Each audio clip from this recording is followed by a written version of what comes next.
Hi guys, it's Miss J and I'm back with my high school planning series, video 3, titled Looking Ahead to college and beyond. More specifically, not too much. We're not going to overwhelm our freshmen or maybe even sophomore if you're watching this video a year into the high school game.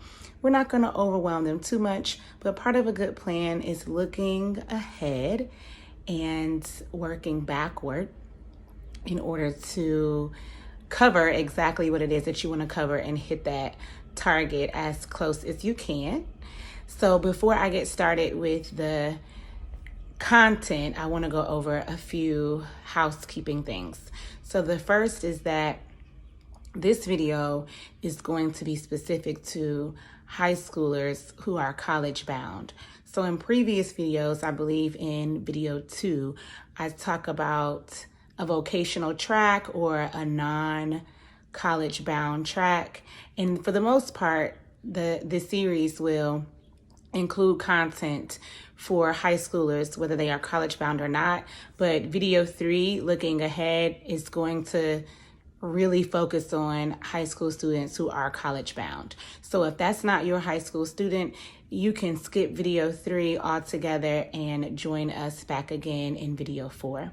The second piece of housekeeping I want to cover is the difference between a course plan or 4-year course plan, oftentimes it's called, and an academic plan. I go over that in the blog post, so make sure you read that first and then come here. My series is going to focus more so on the 4-year course plan, which we'll talk about in video 4. Because it's pretty much a generic plan in the sense of every single high school student has to have a 4-year map to cover the 4 years that they'll be in school. Academic plans are a little bit more weighty and they are heavily individualized. So it's difficult to teach that in a general and even in a virtual way. However, if you're interested in designing an academic plan for your high schooler, that is a service that I offer. I leave my email address in the description box of this video. So shoot me an email if you need that type of service, or just if you have some general questions, I'm more than happy to help you out. The third order of housekeeping is simply my message to you to not overwhelm yourself. Do not become overwhelmed. This process does have a little weight to it, but it's fairly easy. And I have designed this series in a way where the entire process of planning is being presented to you in small size or bite size blog post with the teaching videos to accompany it. So just follow me along the way. If you find yourself getting flustered or frustrated, just send me an email. I'll help you. I have plenty of experience with teaching high school students as well as getting them through high school and even on to college, which this video will talk about as well. So that concludes the housekeeping portion of this video. Let's dive right into the content. In an effort for you to not feel overwhelmed, I also offer freebies at the end of each blog post. They are worksheets for students and checklists for parents and adults.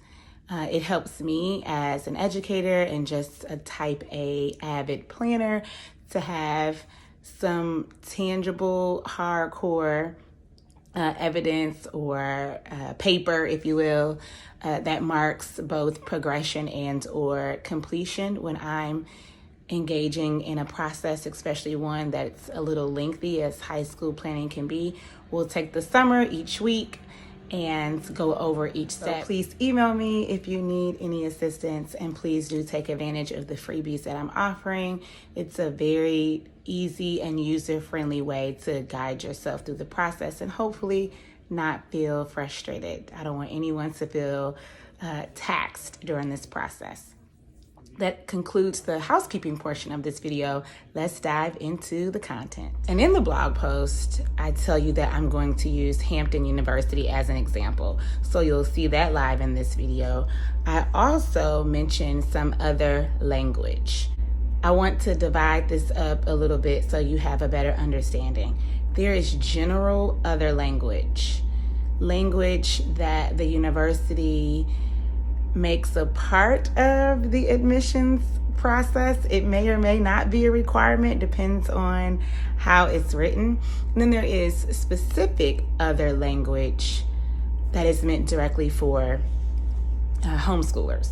I will do both in this teaching video. Since I'm already using Hampton University as my example school to make my first point, I'm going to also use it for other language. However, that university does not have any language specifically for homeschoolers, so I have to use a different university who does in order to show that, and I will. And I will use the University of North Carolina, Chapel Hill as an example for homeschool specific other language. I also mentioned school or program specific information. This will not be applicable to every high schooler, but there are some high schoolers who are going to enroll in a particular university for a specialized program or a certain school within the university, and they will need to consider more criteria. So my example school for that is Howard University. So you're gonna see, I'm gonna turn the camera around a little bit and we're gonna get started. But just to organize it for you once more, I'm going to use Hampton University as my example school for showing you the difference between high school graduation requirements and college admission requirements. I'm going to continue to use that school to explain to you what I call other language. I'm going to use UNC Chapel Hill for other language as it directly relates to homeschoolers, and then I'm going to use Howard University as my example school as it relates to school or program specific language for students who need that. I know some learners are like me, so I'm going to list the items that need to be complete by the end of step 3. I know sometimes it's helpful to hear the end at the beginning or to know the end in the beginning. So I'm going to list off what needs to be done in order for step 3 to be complete. I'll also give it to you again at the end of this video, and there's a list of it on the blog as well. Repetition is good for the learning, so you're gonna see it in more than one place for sure. The first is that you've thought about the schools or the kinds of schools that your teen would like to attend. You've done that maybe on your own, and you've also done that with him or her.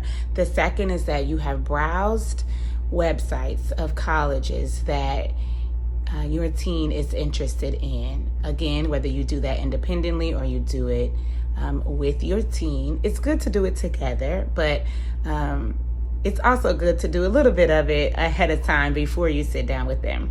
The third is that you've made a GPA list. I talk about that in the vlog, and I created a GPA list for you inside of the free download. Well, it's actually for the students inside of the free download for this step in the process. So take advantage of that. The fourth is that you've read through any school or program specific language and allowed it to influence any high school coursework as applicable. And then the final step is that you've revisited your high school course list, that highlighted list that we created in step 1 and that we refined in step 2, that you've revisited it to determine if you need to make any adjustments. So once all of those are done, and again, the worksheets and the checklist will assist you with organizing that and completing it, step 3 is done. All right, I'm gonna turn the camera around and let's get started. I'm back, and we are looking at the admission requirements for Hampton University. I'm gonna skip over the paragraph immediately under undergraduate requirements. That's not something that is entirely applicable at this stage. That's something we'll look at more towards junior or senior year. But if we are a freshman or a sophomore in high school, we're looking ahead just to plan out some high school course options for us. So I want to look at the other language, which I have highlighted for us here. High school students must complete at least 4 units of English, 3 of college prep math, 2 foreign language or world language, 2 units of social science, which is social studies or histories, 2 units of natural sciences. Okay, the university recommends that candidates take the most rigorous academic program available in their schools, including at least 5 academic courses each year, and AP, IB, and honor courses wherever possible. This is good to look ahead. I mentioned this in the blog. I'm going to reiterate it here and expound. This is good to know, okay? Because even though if we're looking at their eligibility, if I'm working off the graduation requirements that I've shared all series long, which are the graduation requirements for DC and my son's school specifically, we already have the academics down, right? They are actually requiring less than what our high school requires to graduate. So we're good there. That's not always the case though, so make sure you look and make sure you're covered. So by graduating high school in DC or at the specific school my son is going to, they already meet the minimum requirement, at least in this area for Hampton, so great. However, this other language says they need 5 academic courses. That's good to know because they are considering academic course the 4 core, English, social studies or history, science, and math, but they're also including world language / foreign language as an academic course. And they like to see all 5 of those each year. Well, if your school only requires 2 years of high school foreign language or world language, even though they accept that in terms of the units coming in, what they really want is to see that every year. So maybe 3 or 4 units is good, and it's good to know. They also want to see AP, IB, and honors wherever possible. So you want to go back through your course list and see, are AP and IB courses even offered at the high school that I'm going to go to? Or if you're a homeschooler, can I take an AP exam or a prep course in the exam in order to have that credited to me? You don't have to take AP classes, and in fact, they're quite controversial in the academic arena, but these are options, right? They didn't limit you to AP. You have AP, IB, and honors. So if you have a student that performs very well in a particular subject, see if they can take the honors course, see if the school offers it. This is just for you to expose yourself to what this language means, what it looks like at both the high school level and what it means in terms of college entry. I want to pay special attention to some more other language, which is test optimal admissions policy. So some schools still require ACT and SAT exams for undergraduate admissions. That's one layer. Some schools have a test option admission policy like Hampton does. That's another layer. And then maybe the third layer, or the top 3 you'll see, and the third being no test admission policy at all. They do not require the test in any circumstance. Well, Hampton's in the middle, right? It is not a hard core requirement where every single student must take an ACT, SAT. They actually have an option. And so it's good for your students to know. I mentioned in the blog that my son does not like to take standardized tests. And so if we want to create an academic plan, different than course plan, if we want to create an academic plan where he doesn't have to take any, we may want to look at schools that have either no option or a test option admissions policy. In this case, Hampton does. And so we need to find out, well, what does he need to achieve in order to have the testing be an option for him? And in this case, the other language reads, students with the cumulative GPA of at least a 3.3 or rank in the top 10% of their class have the option. So this is very good to know because I need to communicate to my student, listen, if Hampton is a school that you're thinking about and you know you don't want to take an exam, your high school GPA needs to be a 3.3. And I speak about creating the GPA list in the blog. I won't do that so much here, just follow that. This is just good to know going in. He may never apply to Hampton, may never attend, but if it's on his list or he's thinking about it or it's even in the remote realm of possibility, we're gonna look. It doesn't hurt to look. So this is an example of other language, and you just can't look at 4 units of English, 3 units of college prep math. Look at the written language of what they're asking for, and make sure you look at their testing policy. The other admission requirements we won't review. I'm gonna scroll just to not leave it hanging, but these are things we will review junior and senior year. We don't really need to focus on this. I do mention in the blog that you might want to put a little asterisk or whatever symbol of your choice for schools that require an essay.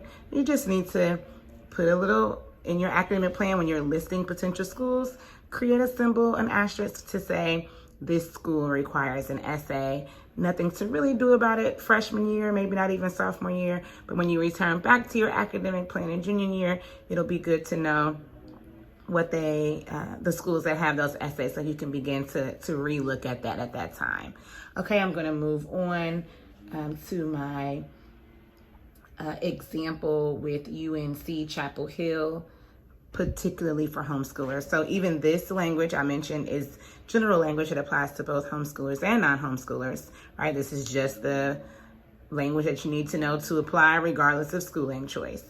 But then sometimes universities have specific information for homeschoolers, and I want to show you that Hampton does not, but UNC Chapel Hill does, so let's go there. Okay, homeschoolers, this one's just for you. We're looking at the admissions page to UNC Chapel Hill, and talk about equity. UNC has everyone accounted for here just about. So we are going to want to look at first year students as well as who we want, and maybe even deadlines as a preview, and then a little bit more deeper come sophomore, junior year. But for now, we're gonna scroll and just check out what they want for homeschool. All right, so here's your other language. This is important. I don't want to read all of this to you, but I want to maybe start with the third paragraph. At the same time, it's important for homeschool students to recognize that their credentials may lack some or most of the information typically found in the transcripts, grade, and academic programs of students schooled in more traditional settings. Academic programs is key. You really won't have one as a homeschool student, but you can find your shadow school, like how I maybe kind of encouraged in step 1, and model after it. I also mentioned, I believe in step 2, that even though my son is crossing over from junior high to senior high, which is a little different from crossing over from senior high to college, as a homeschooler, it's the same in terms of your record keeping and your portfolio, your presentation of documents as it's being requested of you or asked of you for entrance into a program, a school, an organization, etc. And I mentioned that because I, had a shadow school, I also have an abundant amount of years of experience in graduation coaching and what traditional programs look like. But I still have my shadow school, and you can mimic that, right? So that your records look very similar. You can still do what you want to do. You're not losing your flexibility, but it needs to be presented a certain way, look a certain way, yes? And so I mentioned, because we are not doing traditional, quote unquote, traditional high school, right? My son had to actually apply to get into the school. It's just like he would if he were going to college. And so some of the documentation they asked for, because I had a shadow school, and I mimicked not necessarily the learning after a traditional school, but the presentation of documents after a traditional school, because that's what the school is used to looking at. So you have to translate what you did as a homeschooler into a language on paper that they're going to understand. And that's the perfect way of them having to understand what you did without you sacrificing your flexibility as a homeschooler and what it is that you wanted to teach or how it is that you wanted your students to learn. So be mindful of this. So we're going to talk about transcripts later in this series. I forget which step that is in the process, but it's later in the series. But I wanted to just bring your attention to some of this language. If you are homeschooling, look at the homeschool other language, as I call it, for some schools that your student may be interested in. Some students know going into high school, I'm going to Duke or I'm going to Yale. So they already know, great. If they just have a short list, use that. If they have no list, I encourage you to just have your student look around at some state schools. And maybe even one HBCU if you're pro-Black like I am.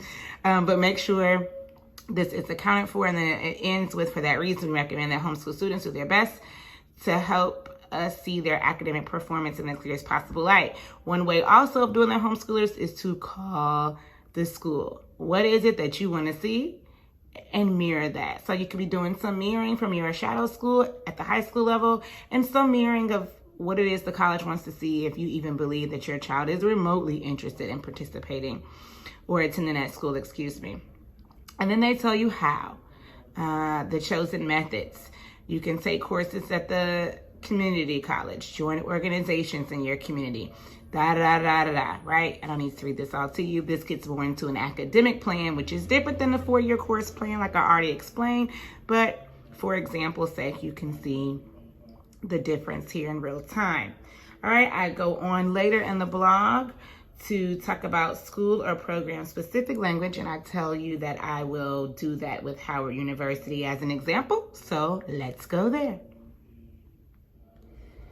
We are at Howard University's website looking at their freshman application guide. The language here is very clear and very specific. Shout out to Howard University for that. And as it says, program specific supplements. So I'm going to show you two things. Program specific, and I think we're going to do that with the arts. I think that's their first category. And then I'm going to show you, I think the next one up is business. So I'll just do business to save time. Show you how you can look at some of the courses in order to influence high school coursework. So I mentioned both in the blog, so let me show you both in real time. All right, program specific, allow me to scroll. I'm gonna intentionally not scroll too fast to not make you dizzy on the screen. So we'll just enjoy the images. I think that's Wood Harris. Shout out to Wood Harris, I love him as an actor. Okay, so look at this division of fine arts. So remember how I said that if your student is gonna go on the blog, I said if your student is going to attend, let me focus there, sorry. Okay, if your student is going to attend a program-specific school, lots of times other things are going to be required with their application, additional things. And so the fine arts just happen to be first, so we'll use it as an example. If you know your student is going to, major in art, theater, music, think architecture is also down there at the bottom. Other things are going to be included. Not too much to worry about necessarily at the freshman and sophomore level, but you want to know about it going in. Not too much to do here. You already have a good task list of things to do. Remember, I said don't overwhelm yourself. You already have a major task list of things they actually need to do at the freshman level. So we're not going to throw this all on a newbie, on a 14-year-old who's entering high school for the first time. This is just exposure because it's good to know going in. This is just knowledge, not much to do. But they need to understand if you're going to major in art in general, and then in this case specifically at Howard, other things are going to be required of you than just an application and an essay, some test scores, a good GPA, and a submitted transcript. You're going to have to do some other things, and it's good for them to know this and start thinking about it. This alone may help influence coursework. When I sit down with clients, I'm working with families, and I know someone has an art focus. I'm like, hand me that elective portion of your course list for high school. Let's look at some of the things on here and find out if you need to be taking certain classes. you got to do a voice or instrument audition. Let's beef up some coursework there, especially in your elective category in order to graduate high school, right? So that's what that looks like. Now let's scroll. It's going to take a few pages before we get to the first program that I want to go over, and I believe Howard shows business. Again, I'm scrolling slowly because I don't want to make you dizzy. Okay, there we go. Business. Scrolling, scrolling, scrolling. All of this is going to matter junior or senior year. We won't overwhelm your freshman or you with it right now, but we will look at major and concentration as a freshman just to understand what some of that breakdown looks like. So there's accounting, there's CIS, computer information system, there's finance. Finance is broken down. There's international business, IB, there's management, there's marketing, there's supply chain management. Your freshman may not know exactly which major or concentration, and that's fine. We're not here for that reason. We're only here to look at what these titles include to see if they can influence coursework. Accounting. I wonder if I can look on my students' high school. Let's do it like this. There we go. I wonder if I can look at my students' high school course offerings, course list, course roster, course catalog, whatever your school or your shadow school is calling that, and find some courses related to accounting or finance or CIS or IB, right? You're just using this as a springboard. One, exposing them. Two, can this influence coursework? In our case, we got to have 3.5 credit of elective coursework anyway. And so if I know my student is interested in business or wants to go to business school, I may look at this. Even if they're just interested and they say to me, you know what, Miss J, I think I'm interested in accounting. I'm not real set on it. Great, let's take a course at the high school level and find out. And then at the end of freshman year, come sophomore year, we can decide, do you want to keep doing that and scratch all together, right? The 4-year course plan that you're going to end up with at the end of this series is just a guide to help navigate you through the 4-year tenure. They are going to make adjustments. Again, responsibilities, rewards, and opportunities will present itself as they progress through high school, and it will influence when they take a course, if they take a course, what kind of course they take, and that is perfectly fine. Okay, I believe I have showed you all the examples that I said that I would from step 3 off my blog using 3 schools in real time for you, and we're gonna wrap up step 3. I'm back. Hopefully you appreciated those examples. And to just wrap up the video, I'm going to go over the tasks that need to be complete in order to mark step 3 done. So the first, again, is that you have thought about the schools that your student would like to go to. And so I am specifically shooting these videos for preparation the summer before freshman year, but this information is really relevant all 4 years, but it's going to have the most impact either as a freshman or a sophomore. So assuming this is the summer before freshman year, or maybe it's the summer before sophomore year, they don't have to have it all figured out yet. The key here is to just expose them when it comes to knowing the school you want to go to or the kind of school you want to go to. Students, high school students, typically fall in one of 3 categories, and that is, I have no clue. I have no clue where I want to go or what I want to do. The second is they have some general idea, but they haven't actually committed, and that's fine too. I work with students who are, well, I know I'm good at reading and writing. Maybe I want to major in English or communications. That's fine. At least there's some working, intel for you there to help you in your search. And then you have some students who are just diehard, like they have known since who knows when exactly what they want to do and or exactly where they want to go. Sometimes I meet students who are, I'm going to be a doctor. I'm applying to Meharry and Yale, and they have it together. It is okay for your students to be in either one of those three. You're there to help guide and facilitate this process, and they will get there. I want to encourage students who are more in the I have no clue, and maybe even some of the students in the second group where they have a soft idea. I want to encourage those students to just look and expose yourself, right? When we know better, we do better. So you have to expose yourself, give yourself something to work with, some type of knowledge base in order to begin to start making decisions. But it's okay to not know at 14 or 15 years old. Okay, the second one was that you've browsed through some of the websites of the colleges that your student is interested in, and to read the other language. So a little tidbit here is encourage your student to at least have 2 to 4 schools in the GPA checklist that I added at the bottom of the blog post. It's 2 schools on a worksheet. So you can print that once and just do 2, or you can print it twice and have 3 to 4.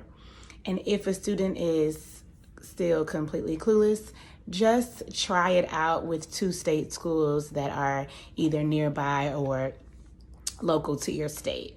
And, you know, we live in DC, so if I had a student who was, I just have no clue, and they were actually a DC student, I would say, okay, let's just look up UDC and maybe Virginia State or something like that, just to see. All right, so if they have no clue, just use 2 state schools and keep moving. I like to use 2 state schools and an HBCU for the third one, just to give them exposure if you indeed have a Black student. And the third was to make a GPA list. We're going to talk more about GPA later in this series. And so on that list, you will see a place where I have students mark their confidence level in a particular GPA. If they don't quite know what that means yet, skip that part and just have them list the school and the GPA. And then once I've covered GPA here in this series, they can return back to that and complete it. I don't want them to record something that may not reflect exactly what their confidence level is if they really don't know what GPA means. And again, I will go over that in this video, so you can hold off for it if they don't already have a good understanding of it. Fourth or third, I forgot where I left off at, is to read the school or the program specific language.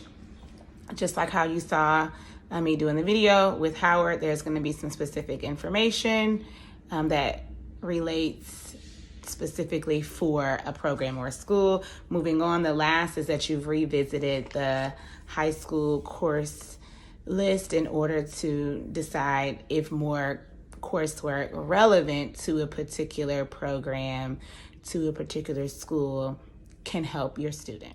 Okay, if you enjoyed this video, please like, share, subscribe.